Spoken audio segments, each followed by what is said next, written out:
चला बनवूया काकडीचं थालीपीठ।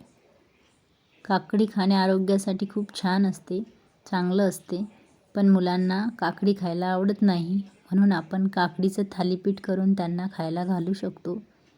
त्यासाठी आपल्याला काकडी किसून घ्यायची आहे। त्यामध्ये थोडी कोथिंबीर घालायची, बारीक चिरलेली मिरची टाकायची,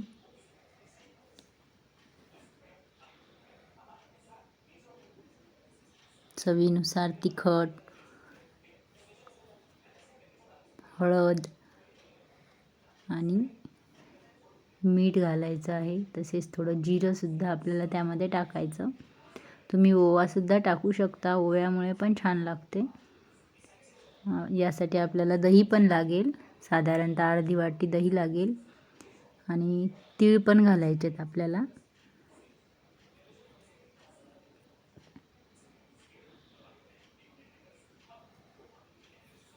आणि आता या काकडीमध्ये जेवढं पीठ बसेल तेवढं गव्हाचं पीठ आपल्याला त्यामध्ये मिळवायचं आहे, मिसळवायचं आहे।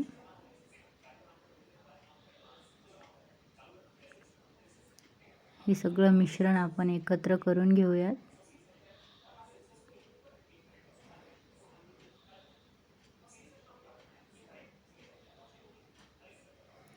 अशा प्रकारे हे पीठ असं मळून घ्यायचं आहे आपल्याला।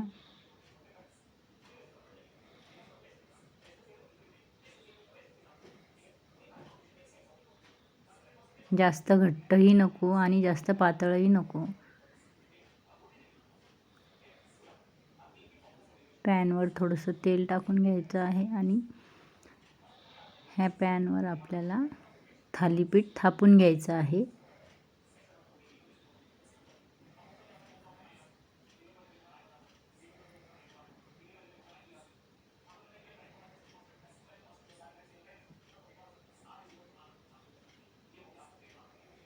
अशा प्रकारे थोडंसं पीठ घालून आपण हाताला पाणी घ्यायचं आणि हाताला पाणी घेऊन हे जेवढं पातळ थापता येईल तेवढं पातळ थापून घ्यायचं।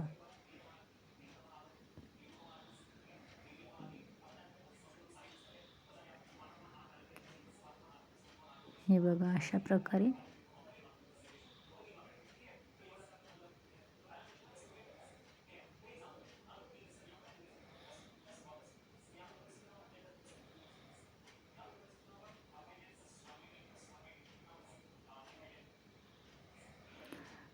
आपल्याला या थालीपीठामध्ये तेल सोडायचं आहे। त्यासाठी त्याला थोडेसे बोटाने छिद्र पाडून घ्यायचे, म्हणजे जेणेकरून आपण त्यामध्ये तेल सोडू शकू। अशा प्रकारे आता यामध्ये आपल्याला तेल सोडायचं आहे।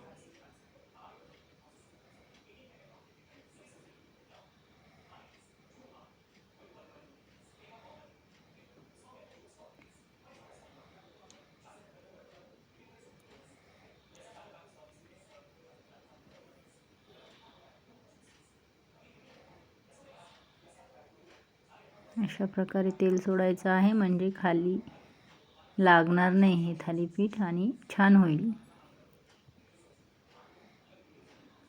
ह्याचा रंग थोडा बदललेला आहे, आपण हे पलटवून घेऊयात।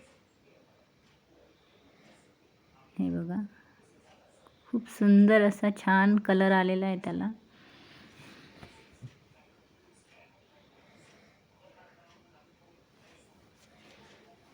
काकडीचं हे गरमागरम थालीपीठ खायला खूप छान लागते आणि मुलांनी एकदा जर खाल्लं ना तर त्यांना ते वारंवार खायला आवडेल। हे बघा अशा प्रकारे आपल्याला ते परतून घ्यायचं आहे। परतून घेतल्यानंतर आपण दह्याबरोबर किंवा सॉससोबत सुद्धा हे थालीपीठ खाऊ शकतो। तुम्हाला जर ही रेसिपी आवडली असेल तर चॅनलला सबस्क्राईब करायला विसरू नका। तसेच व्हिडिओला लाईक करायला आणि शेअर करायला सुद्धा विसरू नका। बघा खूप छान असं थालीपीठ झालेलं आहे। एकदा नक्कीच करून बघा। नमस्कार।